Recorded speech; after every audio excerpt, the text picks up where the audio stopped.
What are some of the hidden costs of rural land? There's lots of hidden costs. Sometimes the farmer has 100 acres and he's going to say, do you want to buy 20 of my acres?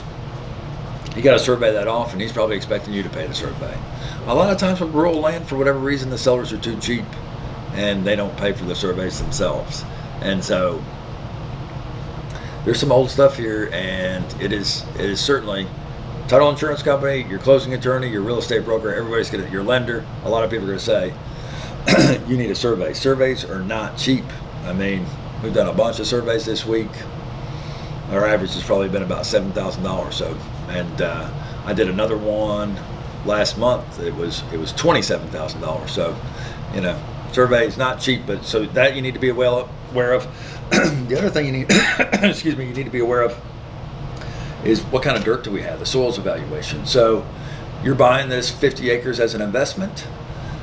You don't think you're going to do anything with it for 10 or 20 years from now? Well, our sewer is in Pittsburgh and Siler City and Goldston. If you buy anything in between there, it does not have sewer.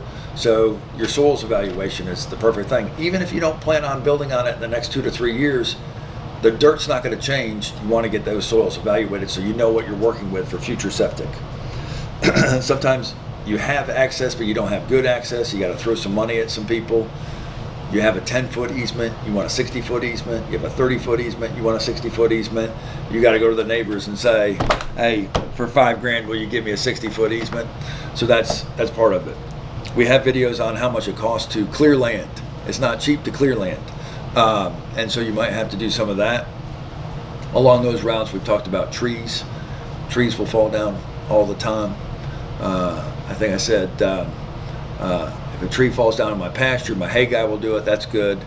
If it falls down on my driveway, that's okay, I can handle it. But if it's too close to the house, I'm hiring somebody. You might need a well. The well's going to be $8,000 to $10,000, so that's an expense. We talked about ponds. That's great that you have a pond on your property. Ponds are not maintenance free. You have to put stuff in them to clean the algae. You have to trim the willows out of them. You have to weed eat around them, and you have to maintain the dam. So ponds are a hidden expense. Then the fencing, the barns. Another one is culverts. You have this pretty country road driveway up to your property. We've had an awful lot of rain. Those roads get washed out. You need to maintain those. And so, and then, we also talked about cleanup. Before 1975, farmers, we didn't have a county landfill.